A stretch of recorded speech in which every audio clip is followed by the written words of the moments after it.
Une production des studios Bass. L'épisode de cette semaine est une présentation du garage Arleco. Arleco, servir au-delà de la réparation. Des véhicules de Lyon sillonnent le parc safari à Hemingford.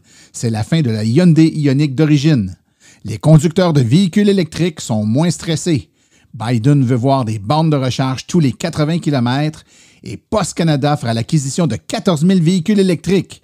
Le Chevrolet Blazer EV est enfin présenté et BYD voit une significative augmentation de ses ventes.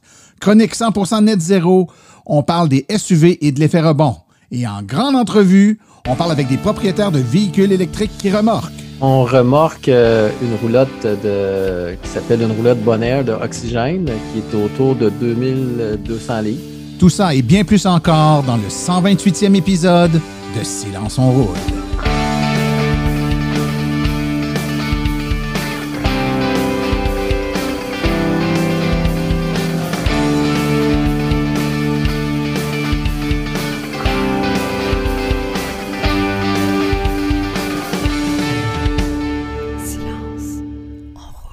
Bonjour tout le monde, mon nom est Martin Archambault et c'est avec passion et plaisir que j'anime Silence on roule, le balado dédié 100% aux voitures électriques. Silence on roule est également le fier partenaire de l'Association des véhicules électriques du Québec. J'espère que vous allez bien, que vous avez passé un beau 2 semaines. Ça commence à sentir les vacances. Je ne sais pas chez vous, là, mais chez nous, ça commence à sentir les vacances. On est déjà, écoutez, à l'aube de la petite pause estivale pour Silence on roule. On va terminer avec l'épisode 130, hein? Donc l'épisode d'aujourd'hui, 2 autres épisodes et c'est les vacances. Donc pour vous donner une idée, donc on fait une petite pause d'1 mois, donc on saute 2 épisodes. L'idée de se ressourcer un peu, c'est un peu normal, je pense, là, refaire nos forces un peu, puis profiter un peu de temps en famille. Et dans mon cas, de mettre l'énergie nécessaire à réintégrer le studio Silence on roule. Donc je vous rappelle hein, qu'on est On est à l'étranger actuellement, donc le studio est en rénovation, la maison complète en rénovation, et puis on va réintégrer là, nos quartiers dans très peu de temps. Donc, bien excité à l'idée de retrouver l'ensemble des facilités du studio. Je dois vous avouer que le studio de Fortune a très bien fait le travail. Vous en avez un exemple là, avec l'épisode d'aujourd'hui, mais mettons que je m'ennuie un peu de mon matériel régulier, mes équipements, mon micro, etc. Donc, on retrouve tout ça dans pas grand temps. Je tiens d'ailleurs à remercier tous les auditeurs qui prennent le temps de nous écrire ou de nous laisser des messages vocaux. Les messages vocaux, c'est via notre SpeakPipe. Hein? L'adresse, c'est question.silenceonroule.com. Vous nous laissez un message, vous enregistrez un message comme sur une boîte vocale et puis on peut le faire jouer et y répondre en ondes, il n'y a pas de problème. Ou encore par courriel, martin@silenceonroule.com. Et justement, cette semaine, on a un auditeur de la Caroline du Nord, Charlotte en Caroline du Nord, Serge Payet, qui nous écrit pour nous expliquer que de son côté de la frontière, les choses ne sont pas toujours roses. Il nous dit qu'on dit toujours qu'aux États-Unis, on obtient une remise de 7 500 $, un crédit, là, l'équivalent de nos subventions ici. C'est vrai, mais c'est une remise sur les impôts payés durant l'année d'acquisition du véhicule électrique. C'est un crédit de taxe. Il faut donc payer au moins 7 500 $ d'impôt fédéral après toute déduction avant d'obtenir un sou de plus sur notre taux d'impôt, ce qui fait qu'une famille avec un revenu moyen et qui a des crédits d'impôt pour une famille de 2 enfants ne recevra probablement pas la totalité du montant de 7 500 $. C'est loin d'être au Québec. Vous êtes vraiment chanceux. Donc, c'est loin d'être comme au Québec. Alors, merci beaucoup, M. Payet. Effectivement, hein, quand on se regarde, on se désole, mais quand on se compare, on se console, comme on dit. Et puis, effectivement, la façon dont sont appliquées ces réglementations-là, aux États-Unis en particulier, sous forme de crédit d'impôt, ben, pour sauver de l'impôt, il faut en payer. Hein, c'est ça. Alors que nous, ben, c'est tout simplement une subvention à l'achat, donc c'est un remboursement immédiat. C'est beaucoup plus direct. Puis tout le monde qui achète un véhicule qui se qualifie, ben, il y a droit. Donc, c'est pas rattaché aux revenus des gens. Façon différente, me direz-vous, lequel est le mieux? Je vous laisse le choisir, mais selon M. Payet, c'est pas toujours avantageux. Écoutez, on a un épisode vraiment intéressant aujourd'hui. Je vous l'ai dit tantôt, ça commence à sentir les vacances. Et justement, qui dit vacances, dit sortie, camping ou trucs comme ça. Et puis, on veut souvent pouvoir traîner notre matériel et souvent, de plus en plus avec les nouveaux véhicules qui peuvent le faire, tracter, tirer une remorque, une roulotte, etc. Eh bien, aujourd'hui, on a des invités qui vont nous en parler, qui vont nous parler de leur expérience. Alors, ça va vous en dire un peu plus sur ce qu'on peut ou ne peut pas faire et quel est le coût en énergie là, de tirer une roulotte. Mais avant d'aller là, sans plus tarder, on va tout de suite écouter les actualités. Vous voulez des produits qui permettront d'augmenter la valeur de revente de votre véhicule? Chez Précision PPF Vitres teintées, nous sommes à votre service depuis 2015. Nos maîtres installateurs sont tous certifiés et ont plus de 17 ans d'expérience dans le domaine. Nous offrons un service de qualité inégalé quant à la protection par pierre, les soins nanocéramiques ainsi que les vitres teintées. Notre pellicule par pierre ultra résistante est invisible et conservera l'intégrité de votre véhicule tout en prévenant la rouille et en protégeant la peinture contre les débris de la route. Notre traitement nanocéramique possède un puissant effet hydrofuge et il préserve l'éclat et la brillance de votre peinture pour en faciliter l'entretien. Que ce soit pour votre voiture, votre résidence ou votre commerce, Précision PPF Vitres teintées est là pour vous offrir la multitude d'avantages qu'offre la teinte de vitre. Venez nous rencontrer au 1970 Boulevard des Laurentides à Laval. Appelez-nous au 450-490-4488 ou encore, venez visiter notre page Facebook Précision PPF Vitres teintées. Nous comblerons vos exigences tout en vous offrant la qualité que vous recherchez.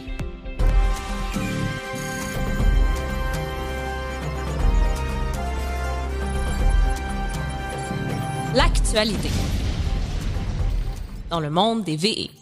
Le Parc Safari et la compagnie électrique Lion, un fabricant de premier plan de véhicules poids moyen et poids lourd, entièrement électriques, ont officiellement présenté les 7 nouveaux camions 100% électriques qui permettront aux familles qui visiteront le Parc Safari de vivre une expérience inoubliable. Ces véhicules zéro émission livrés au Parc Safari en 2021 ont été conçus par Lion Électrique pour répondre spécifiquement aux besoins du Parc Safari.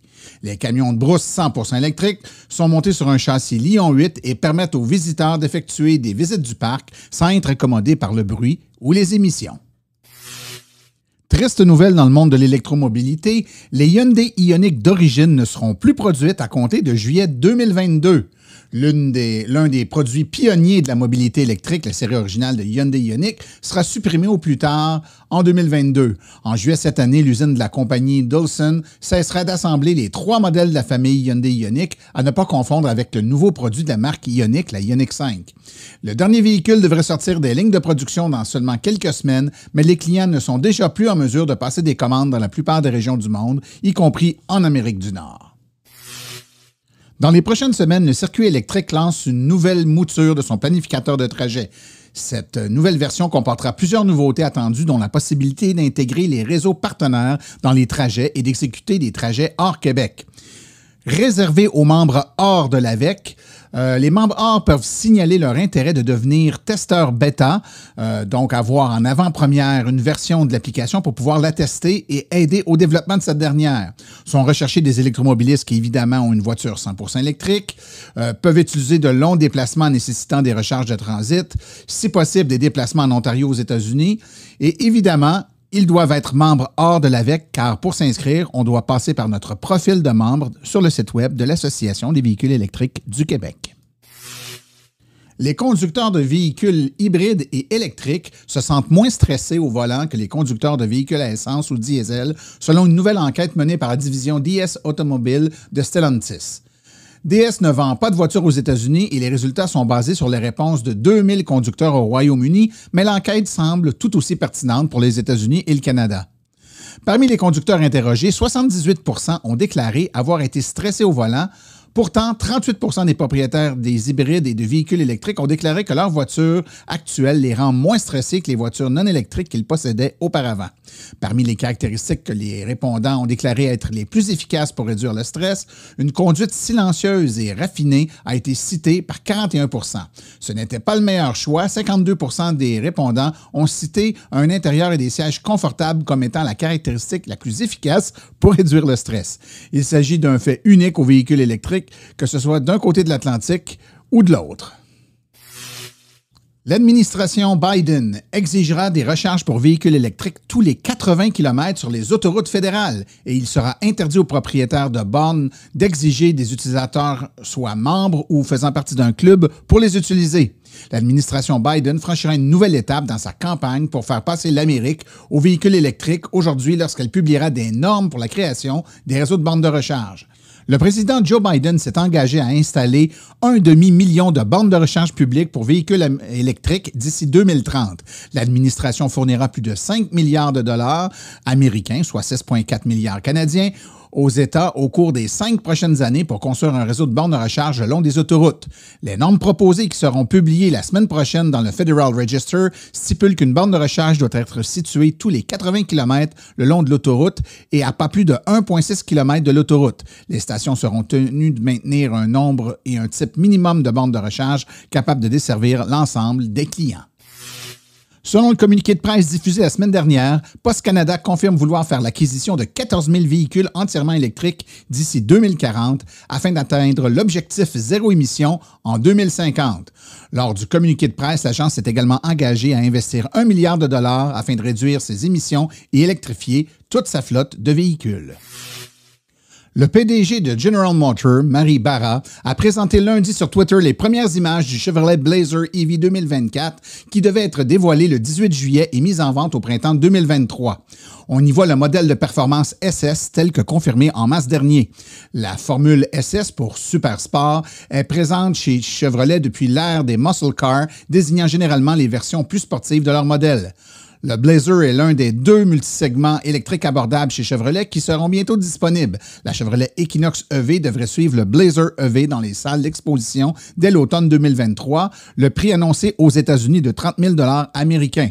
Chevrolet n'a toujours pas présenté l'intérieur du Blazer électrique, mais il ne serait pas surprenant de voir une version de la nouvelle interface à écran tactile que le constructeur automobile avait dévoilée en janvier dernier avec les photos de l'Equinox EV. Cela semble être similaire à ce qui avait été présenté dans les multisegments électriques Cadillac Lyriq 2023. BYD a confirmé une augmentation significative de ses ventes, ce qui fait que la société figurait parmi les 3 principaux constructeurs automobiles chinois en mai. Les données publiées par la China Passenger Car Association révèlent que BYD a vendu 113 768 véhicules en mai. Cela la place au 2e rang en termes de vente de véhicules au détail en Chine, juste derrière Ford Volkswagen qui en a vendu 150 000 au cours du même mois. Les ventes de BYD en mai représentent une augmentation de 159 % par rapport en mai de l'année dernière, tandis que les ventes de Ford Volkswagen ont chuté de 10,6 %. Le 3e constructeur automobile le plus vendu en Chine jusqu'en mai était Geely avec 73 315 ventes, soit une baisse de 14,5 %.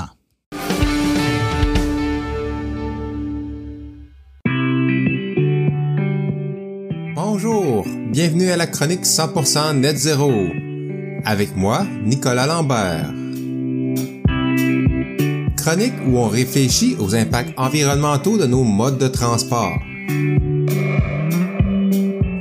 Et aux solutions qui pourraient nous aider à avoir un mode de vie qui se rapproche de la carboneutralité.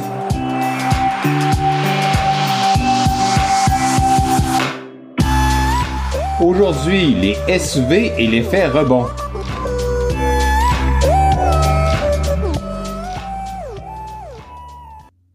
À la fin du mois de mai 2022, l'organisme québécois Équiterre a lancé la campagne publicitaire « Pas de VUS pour moi ». Cette campagne utilise des messages à saveur humoristique dans le but de dénoncer ce qu'ils appellent la tendance à surdimensionner nos véhicules par rapport à l'usage qu'on en fait réellement. Dans leur campagne, Équiterre utilise des slogans de type publicitaire comme « Le VUS parfait pour visiter la Côte-Nord, mais tu vas juste sur la Rive-Nord ».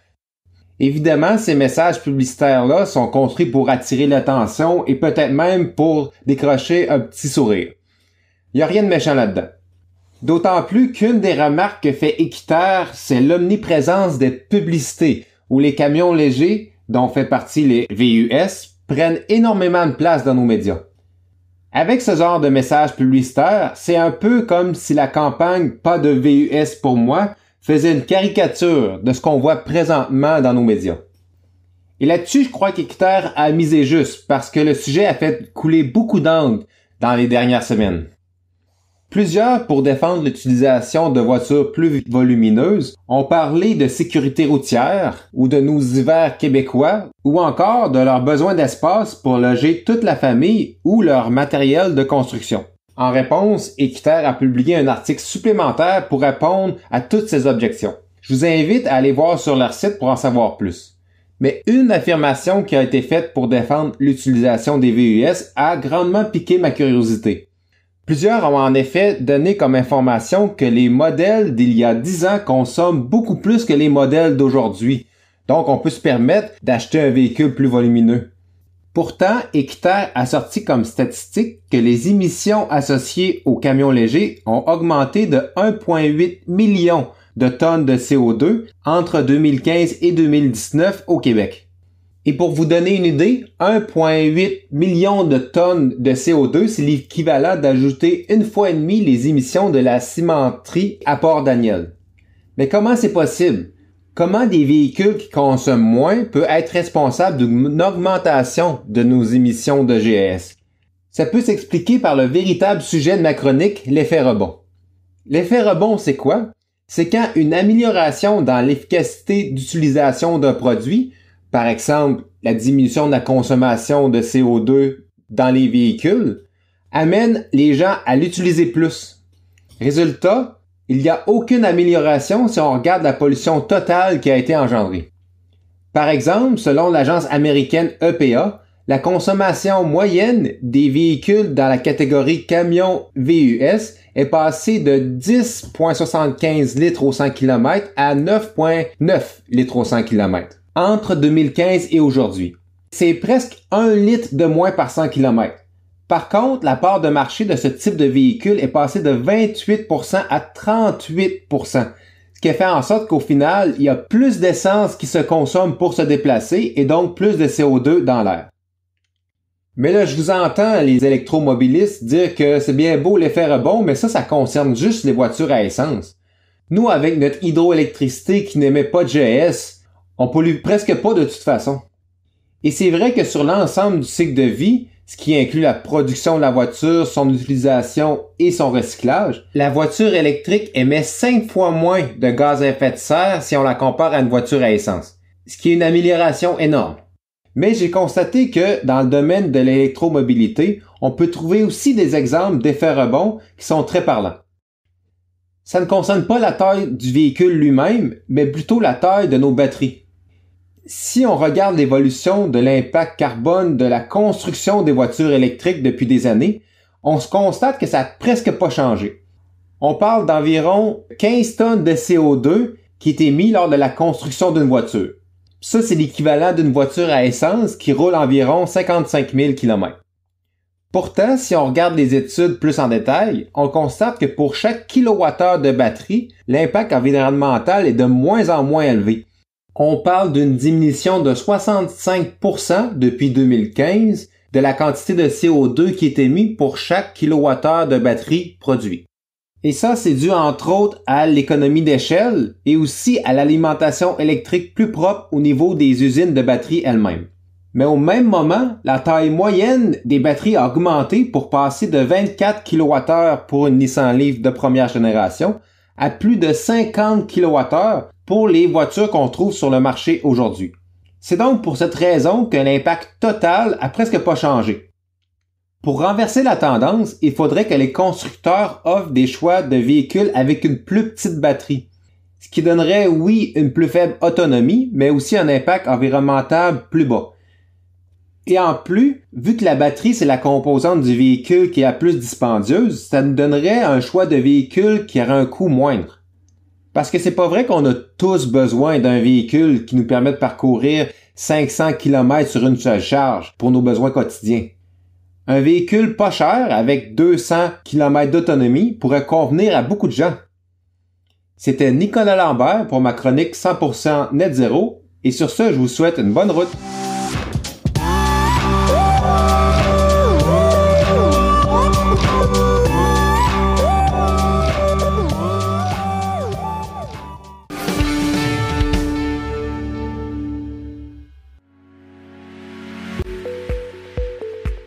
Vous venez venez de faire le saut vers l'électrique et devez réfléchir à vos recharges. Vous voulez une borne au chalet? Vous voulez une solution rapide et sans embûches? Il n'y a qu'une solution, Hydro Solutions. Depuis plus de 60 ans, Hydro Solutions est une entreprise québécoise de confiance. Vous les connaissez pour les chauffe-eau, mais ils offrent également un service clé en main pour les bornes de recharge. C'est définitivement l'avenue à privilégier afin de faire affaire avec une entreprise d'expérience qui s'occupera de tout. Demandez une soumission gratuite et sans engagement de votre part au www.hydrosolutions.com. Une seule visite sur leur site web vous permettra de constater la simplicité avec laquelle vous pouvez entamer une démarche afin qu'ils prennent tout en charge. L'analyse de votre situation, l'installation d'une borne de qualité par un installateur certifié et même, au besoin, le financement sur 24 ou 48 mois. Par la suite, en cas de problème, leur équipe d'experts est là pour vous. Hydro Solutions, leur mission, vous simplifier la vie.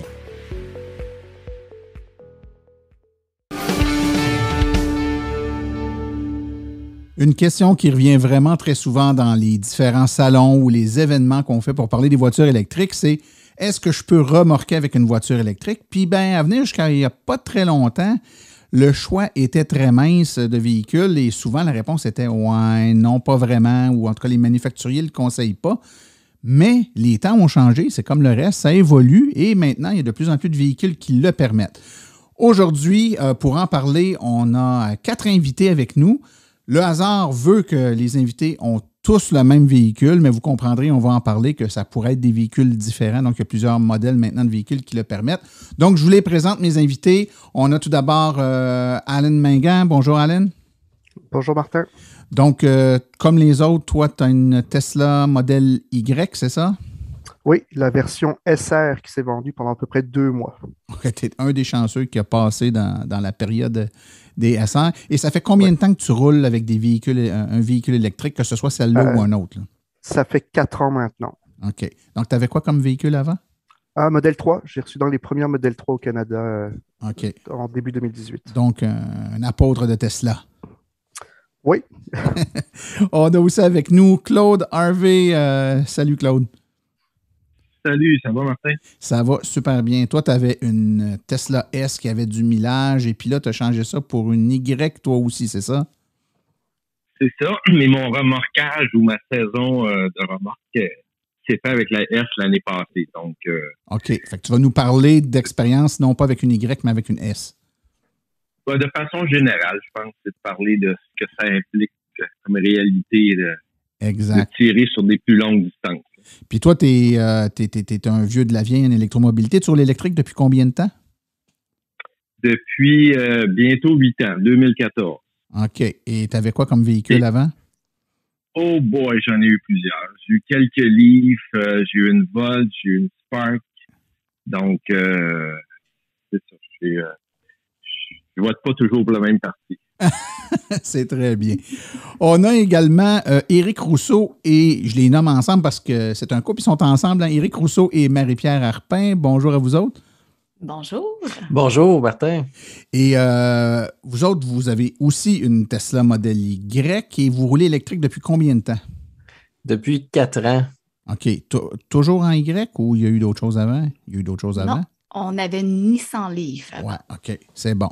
Donc, vous avez passé de la Nissan Leaf à la Tesla Y, un gros saut technologique. Oui, un choc. Oui, un choc. C'était un choc initialement en Leaf, c'était un choc, mais après ça, il y en avait un autre encore après. C'est bon, ça. Ben, écoutez, aujourd'hui, c'est important là, de donner leur juste aux gens qui nous écoutent par rapport à ce que c'est le remorquage avec un véhicule électrique particulièrement. Bon, ce dont on va parler, c'est vrai avec tout véhicule, un véhicule à essence, donc c'est impacté quand on remorque, évidemment, puis un véhicule électrique va l'être tout autant. Je pense qu'il y a un élément de base, c'est qu'il y avait à l'origine très peu de modèles qui pouvaient tirer. Maintenant, il y en a un peu plus. J'ai envie de poser cette première question-là à Claude. Claude, sur le marché, au moment où on se parle, là, vous autres, vous avez toutes des Y. Toi, tu l'as fait avec une S, mais il y a d'autres modèles maintenant qui peuvent tirer. Il n'y en a pas des tonnes, mais il y en a. Oui, disons que j'ai fait l'analyse avant d'y aller avec la Y, là. Le ID4 peut tirer un peu plus que les autres, que la Ioniq 5, disons la Kia EV6. C'est sûr que le modèle Y peut tirer. qui est triste un peu, c'est que du côté de l'Europe, il y a plusieurs modèles qui sont homologués pour tirer, dont entre autres le modèle 3. Puis une fois qu'on arrive du côté du Canada, ben c'est plus les mêmes normes. Donc, on en perd plusieurs. Là. Ouais. Et Claude, c'est important ce que tu dis là, et puis plusieurs se posent la question, à savoir, est-ce que c'est que le modèle de modèle 3 en Amérique est différent de celui d'en Europe ou c'est les normes qui sont différentes qui fait que exactement la même technologie, d'un côté de l'Atlantique, on le permet, puis de l'autre, on ne le permet pas? Ce que j'ai compris, c'est les normes puis les requis de Transport Canada vis-à-vis chaque véhicule. Puis je ne sais pas s'il y a des choses que le fabricant doit modifier certaines choses, mais en tout cas du côté canadien avec Transport Canada, puis même du côté US, parce que je pense que c'est les mêmes qu'un véhicule qui n'est pas homologué au Canada, il y a des bonnes chances qu'il ne soit pas du côté américain. Fait que, ça se passe du côté des normes. Oui. Puis on sait qu'il y a plusieurs modèles qui, ici au Québec, là, le manufacturier donc, recommande de ne pas tirer. Puis il y en a qui vont installer quand même des petites remorques. Puis qui vont dire, bon, on le sait qu'on fait un péché, là, mais on y va mollo. Tu sais, je tire juste un skidoo, je tire juste une petite remorque fermée avec très peu de poids. Donc, ça ne devrait pas techniquement créer de problème. Mais ça reste que puisque le manufacturier nous dit qu'il n'y a pas de capacité de traction, s'il y a quelque chose qui brise puis qu'on est capable de relier ça au fait qu'on a tiré, j'imagine qu'on doit avoir des problèmes avec la garantie avec le véhicule si on peut le prouver. Là. Ouais, dans mon cas, la modèle S, j'ai attendu la fin de la garantie avant de faire installer la tâche de remorque et de traîner une roulotte légère là, derrière. Donc oui, j'avais la garantie 8 ans kilométrage illimité batterie moteur. Donc j'ai attendu la semaine qui a suivi la fin de ma garantie avant de faire installer tout ça. OK, pour être certain que tu ne viennes pas empiéter dans la validité de ta garantie. J'ai envie, tu disais que tu tirais une petite roulotte. J'ai envie de demander à Éric, toi, vous, Éric et Marie-Pierre, qu'est-ce que vous tirez avec votre modèle Y? On remorque une roulotte qui s'appelle une roulotte Bonaire de Oxygène, qui est autour de 2200 livres. OK. Et ça fonctionne super bien. Ce qui est intéressant, c'est qu'elle est aérodynamique. Fait que quand on compare les statistiques des autres véhicules et roulottes, en fait, on a des meilleurs résultats. Fait c'est intéressant. OK. Et toi, Alain, qu'est-ce que tu tires? Une roulotte ProLite e-Volt. Donc, c'est une roulotte 100% électrique avec panneaux solaires, batterie lithium-ion.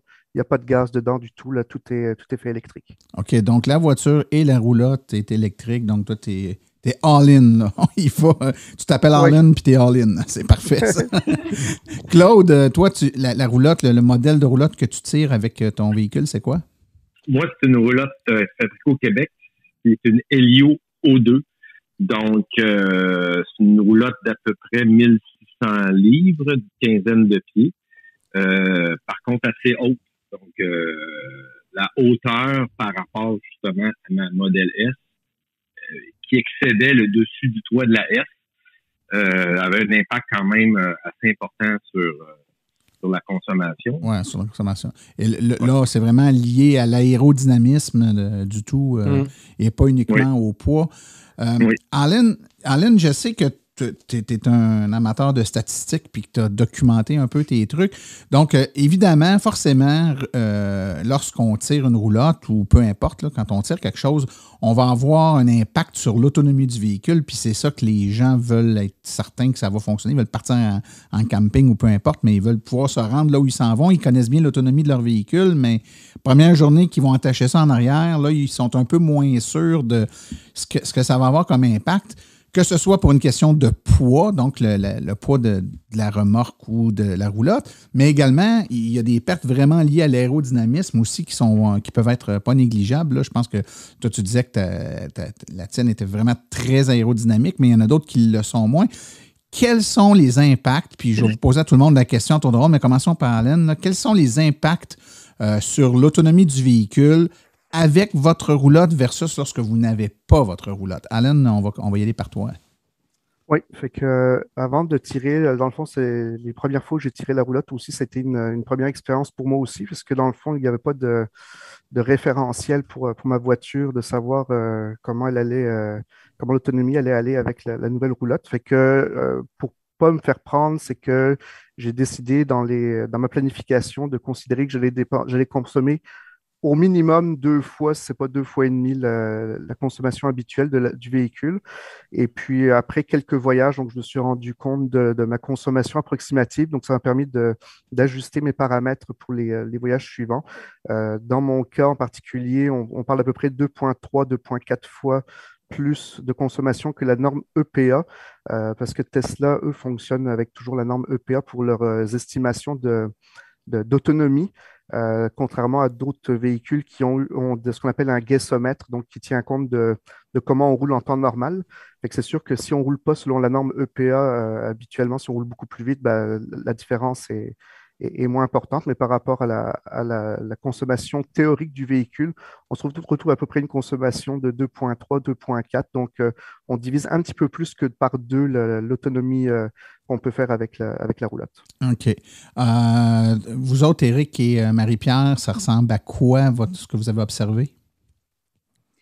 Ben, à ma grande surprise, je ne sais pas si c'est à cause de la forme justement de notre roulotte qui ressemble vraiment à un œuf sur le long, là. Donc, elle est très aérodynamique. Moi, je pensais qu'on perdrait la moitié d'autonomie, puis non. Finalement, au lieu de faire 525 km, on doit faire quand même un bon 300 km là, sans problème. Puis, je pensais que ce serait quand même très tirant, puis on ne la sent pas du tout, là. Donc, en moyenne, pas de roulotte, on doit rouler à 190 watts du kilomètre, tandis que là, avec la roulotte, en moyenne, c'est 280 watts du kilomètre, ce qui est somme toute quand même très bien. OK. Et le poids, connaissez-vous le poids? Vous l'avez peut-être dit. 2200 livres. 2200. Oui, exact. Puis nous aussi, on roule à 100% électrique parce que c'est une roulotte qu'on a modifiée. On a tout arraché le propane. Fait qu'on peut même charger notre véhicule, on peut gagner un 10 km si jamais on tombe en panne. À partir de la roulotte. 2200, à partir de la roulotte. Tu dis 2200 livres. Puis toi, Allen, c'est quel poids la roulotte? À vide est à 2000 livres, mais sa charge maximale, c'est 3500. Je dirais que je suis probablement plus proche du 3000 livres avec tout l'équipement dedans. OK. Puis ça peut expliquer, entre autres, en partie, l'écart de consommation. Claude, toi, de ton côté, je pense que l'impact était assez majeur quand tu avais branché ça la première fois. Tu avais connecté tout ça sur ta S. Là, tu l'as senti, toi? Normalement, je roule ma S à 110 kilos sur l'autoroute. À vide, je roulais peut-être du 170 de consommation. La S est très performante à ces vitesses-là. Avec la roulotte, évidemment, je ne roule pas à 110. Fait qu'à 95-100, là, je joue aux alentours de 3,80, 4,7. Donc, le 2,3, 2,4 d'Allen, ça ressemble pas mal. C'est les routes de campagne, c'est du 3,20, 3,40, donc le double sur les routes de campagne. Donc, vraiment, l'aérodynamisme de la roulotte de Marie-Pierre et Éric, c'est vraiment un atout important. Moi, elle est en forme de goutte d'eau, mais elle est très large, donc elle n'a pas le nez, disons, arrondi comme celle d'Éric et Marie-Pierre. Fait que c'est sûr que l'impact... Donc, la planification, c'est un point important quand tu fais de la longue distance avec une roulotte.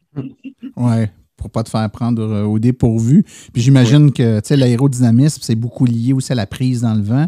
Si on a un vent de face qui est très fort et que la roulotte agit un peu comme un parachute en arrière, ça doit être assez exponentiel l'impact. On le sent sur le véhicule, pas de remorque, quand il vante l'impact sur l'autonomie. Oui. Donc, avec une roulotte, ça doit être assez extraordinaire. Avez-vous expérimenté des situations où justement là, ça venait jouer dans votre déplacement? Ça peut jouer dans l'autre sens. Quand tu t'en vas vers Québec, un bon vent sud-ouest, là, c'est plaisant aussi. Là. La consommation redescend. Ben oui, c'est ça. Il faut s'ajuster. Faut être patient. Allen? Oui, il m'a fallu un plan B, justement, une fois où il y avait du vent assez fort, là. Fait que j'avais prévu un plan B plus court, puis effectivement, il a fallu que je m'arrête là. Là, j'étais rendu, habituellement, je consomme à peu près dans les 330, puis là, j'étais rendu au-dessus de 400 Wh par kilomètre. Donc, on parle de 40 kWh par 100 km, ce qui est beaucoup plus qu'à l'habitude. Fait que là, il n'y a pas eu le choix. Il a fallu que je m'arrête un petit peu plus tôt pour me rendre à ma destination. OK. J'ai plein de questions qui me viennent à l'esprit. Éric et Marie-Pierre, donc, mettons que vous en allez en camping. Normalement, on ne s'en va pas à 3 km de la maison. Là, hein? En camping, on roule un peu. On va avoir besoin de se recharger. On va parler de ça quand vous avez à vous charger en déplacement.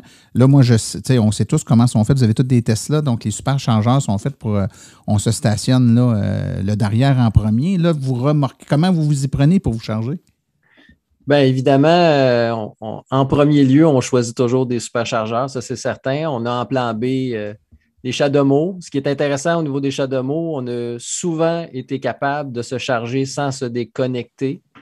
Sans se dépiner, comme on dit, parce que le câble est assez long. Mais quand on arrive dans un superchargeur, c'est sûr qu'on joue au pin d'épine. Puis là, ben, je pense au Madrid, à un moment donné, il y avait du monde en temps. Puis ça a pris vraiment plus de temps d'aller chercher de lunch que se charger, mais ça a pris un bon moment de trouver un stationnement pour la roulotte. Au-delà de la recharge. Au-delà de la recharge, ça a été plus compliqué, chercher le lunch et trouver un endroit pour la roulotte. Mais on a changé notre jack, notre jack pour un jack rapide. Fait que j'ai trouvé toutes sortes d'astuces là, qui fait que ça va plus vite. On implique toute la famille aussi. Fait que on arrive, tout le monde fait sa tâche. C'est comme une équipe de Formule 1, là. Deux qui lèvent. C'est go.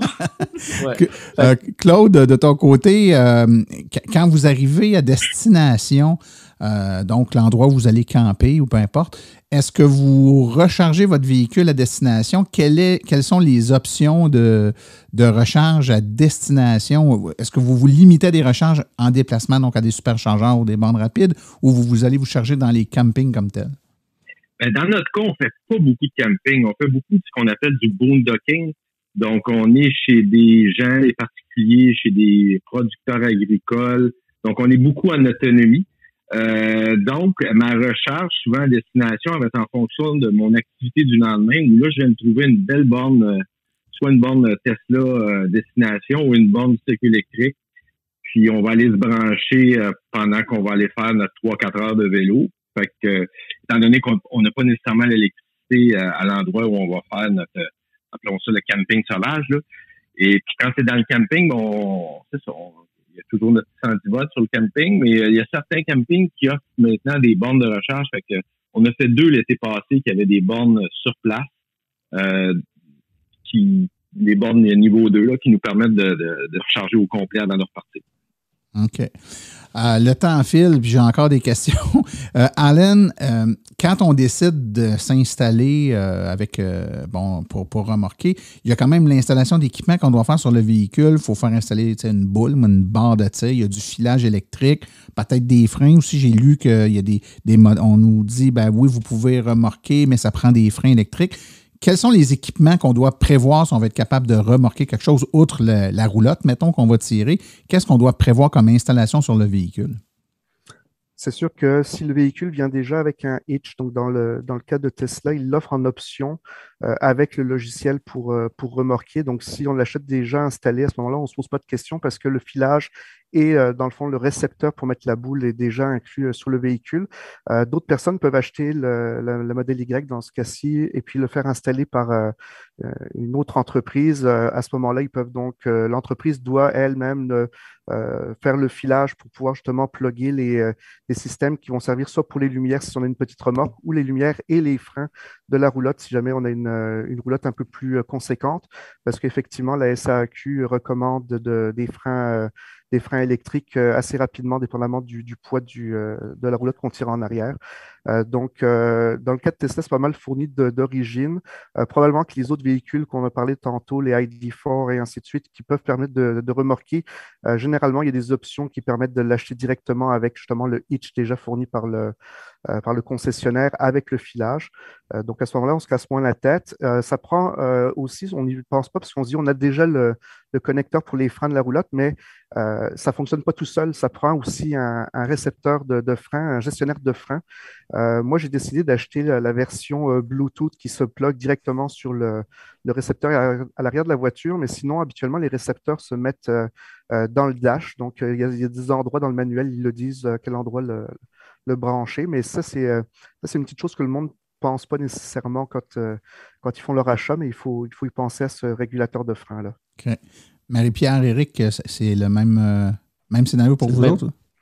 Oui, c'est le même module. Je me recommandais pas à nous de l'installer nous-mêmes ou le faire installer parce que justement, je voulais avoir le logiciel dans Tesla. C'était vraiment super important pour moi. Puis au niveau des freins, j'ai choisi Echo de Kurtz, qui est Bluetooth comme Alan mentionnait. Voilà. Ah oui, c'est 1500 livres, je voulais dire. Je voulais ajouter que c'était 1500 livres pour la SAQ. Fait que ça dépend de la roulotte, mais du poids aussi. Là. OK. Comme minimum.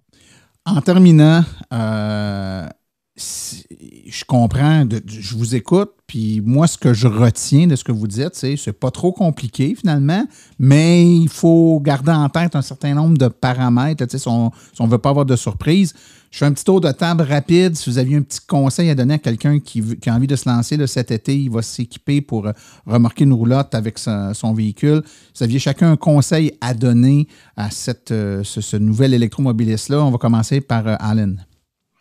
Oui, moi, ce que j'ai fait pour ne pas être mal pris, c'est que je regardais toutes les BRCC du circuit électrique qui étaient sur le chemin. Puis je spottais des sites alternatifs pour si jamais je devais m'arrêter plus tôt. Et je ciblais des sites qui avaient plusieurs bornes pour éviter justement de me retrouver, par exemple, attendre après quelqu'un ou de faire attendre quelqu'un, ou bien parce que l'endroit était trop restreint pour la roulotte. Fait que je regardais les photos sur PlugShare et puis ça me permettait de cibler les sites en avance. Comme ça, il n'y a pas de mauvaise surprise si jamais on a besoin de s'arrêter à un endroit imprévu. Ah, c'est un très bon point. Éric? Oui, en fait, peut-être utiliser l'application BRP, mettre le bon nombre de watts, le modifier pour pouvoir faire des bons estimés. C'est ce qu'on utilise. Puis peut-être utiliser aussi choisir des campings dans les régions qui ont déjà des bornes. Par ailleurs, nous, on les a toutes documentées sur notre site web. OK. Juste dire aux auditeurs que la référence pour le site web d'Éric et Marie-Pierre va être donnée dans les références du podcast. Donc, vous allez avoir toutes les informations si vous voulez aller lire parce qu'on ne l'a pas dit, mais Éric et Marie-Pierre documentent depuis déjà un certain temps leur expérience d'électromobiliste qui remorque une roulotte. Donc, vous allez pouvoir avoir beaucoup d'informations là-dessus. Marie-Pierre, toi, est-ce que tu as un autre conseil différent de celui d'Éric? Moi, je vais plus m'adresser peut-être aux femmes qui sont anxieuses. C'est vraiment beaucoup moins pire qu'on peut penser. Ça prend un petit peu de planification, comme toute utilisation d'une auto électrique. Là. On s'entend qu'on ne peut pas partir sur le fly comme ça, mais ça se fait vraiment très bien du camping avec une voiture électrique. Bon, voilà, il n'y en a pas de problème. Claude, toi, ton conseil? D'être réaliste dans nos attentes. Les gens qui partent d'un véhicule à l'essence puis qui décident de tirer leur roulotte avec un véhicule électrique, de bien lire, de bien s'informer, puis d'être réaliste dans leurs attentes. Ça sera pas la même chose. Oui, ils vont consommer plus, mais disons que le temps pour recharger le réservoir n'est pas le même. Donc, c'est de profiter du voyage, de ne pas stresser, puis c'est ça. Le voyage est aussi important que la destination.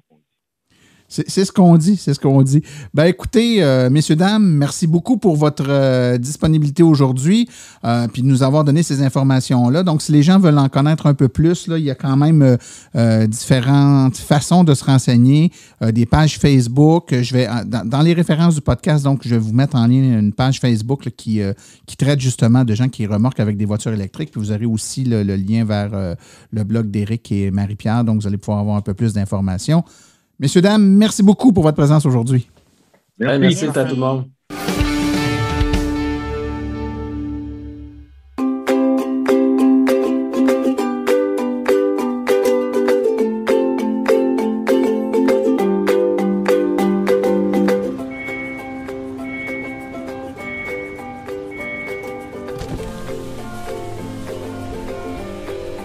C'est vrai que ça brise moins, mais il y a quand même un minimum d'entretien à faire sur nos voitures électriques. Quand est venu le temps de faire l'entretien de mon véhicule, j'ai choisi de faire confiance à l'équipe d'Arleco plutôt que le concessionnaire. Ça fait maintenant 3 générations que cette entreprise familiale chouchoute nos voitures et ils ont été parmi les premiers à s'engager activement dans l'électrification des transports tout en adoptant des procédures et des produits sains pour l'environnement.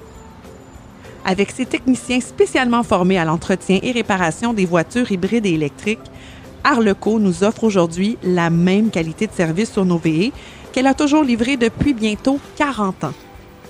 De plus, chez Arleco, j'obtiens 10 % de rabais sur la main-d'œuvre et les traitements anti-rouille avec ma carte membre hors de l'AVEC. Arleco Génération 3, 8470 Boulevard Parkway à Anjou, 514-352-1446 ou arleco.ca. Arleco, servir au-delà de la réparation.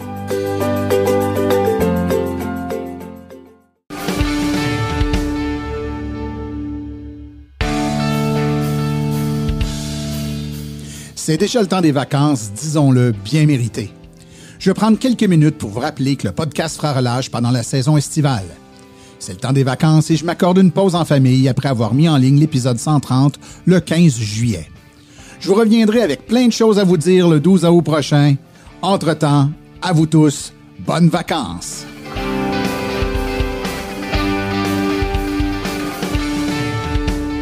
Silence, on roule.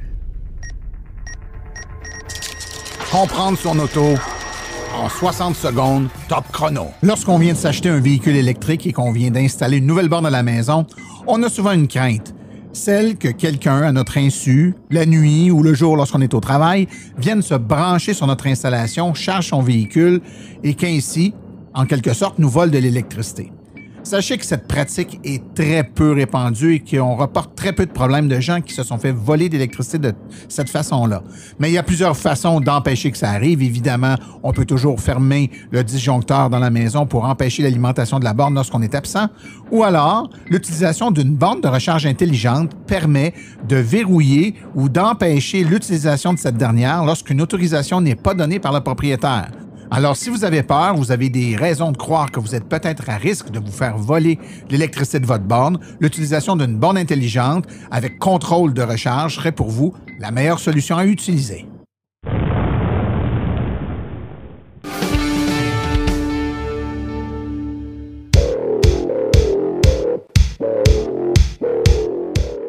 Vous œuvrez dans l'entretien de parc, la livraison de colis, le secteur industriel, les fermes ou le monde municipal? Vous utilisez des véhicules utilitaires à basse vitesse? Grâce à Cubex Équipement, vous avez accès au Max EV pour répondre à vos besoins. Le Max EV est un camion utilitaire robuste, 100% électrique, dans la catégorie des véhicules à basse vitesse pour lequel vous pouvez avoir une autonomie allant jusqu'à 195 km. Les avantages d'un camion utilitaire électrique sont grands. Coût d'opération beaucoup plus bas, aucun besoin d'éteindre le véhicule à l'arrêt et des coûts d'entretien fortement réduits. À ça, bien sûr, on ajoute le fait qu'aucun gaz à effet de serre n'est produit pendant son utilisation. Le véhicule est doté d'une transmission efficace, d'une suspension indépendante aux 4 roues et de freins à disque hydraulique. Il possède une vaste liste d'accessoires, dont le chauffage et la climatisation. Que vous le vouliez avec une boîte ouverte, une benne basculante, une boîte cargo ou muni d'un porte-échelle, Cubex Équipement saura vous fournir le modèle de Max EV qui vous convient et qui saura faciliter votre travail. Le Max EV est d'ailleurs éligible à la subvention du programme Éco-camionnage du ministère des Transports qui peut vous remettre un montant allant jusqu'à 12 500 $. Avec cette aide gouvernementale supplémentaire à l'achat ainsi que les économies substantielles de carburant, vous économiserez ainsi pour les 10 prochaines années tout en participant à la transition énergétique du Québec. Pour plus de renseignements, visitez le www.cubexltee.com ou téléphonez au 1-800-GO-CUBEX.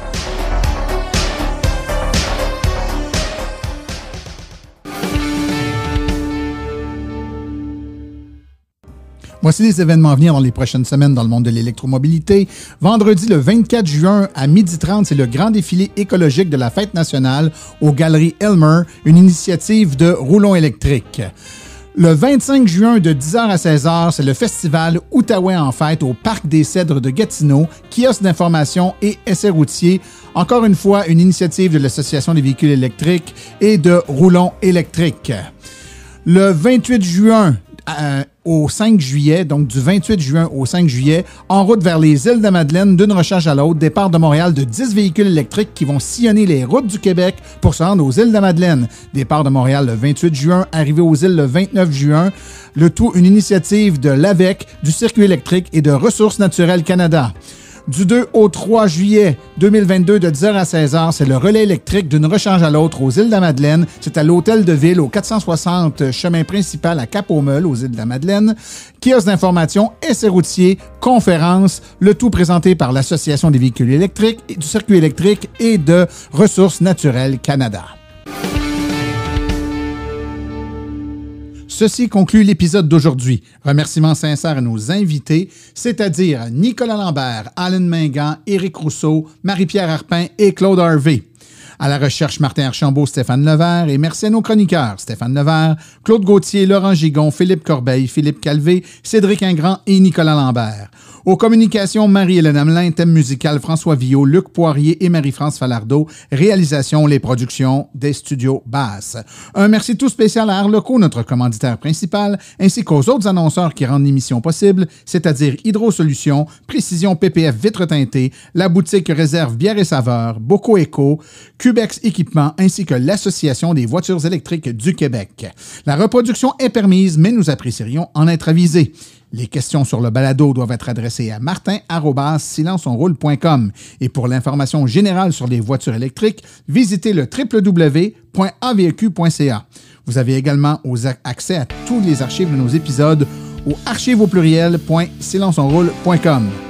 Mon nom est Martin Archambault. Et d'ici le prochain balado, j'espère que vous attraperez la piqûre et direz, vous aussi, silence, on roule.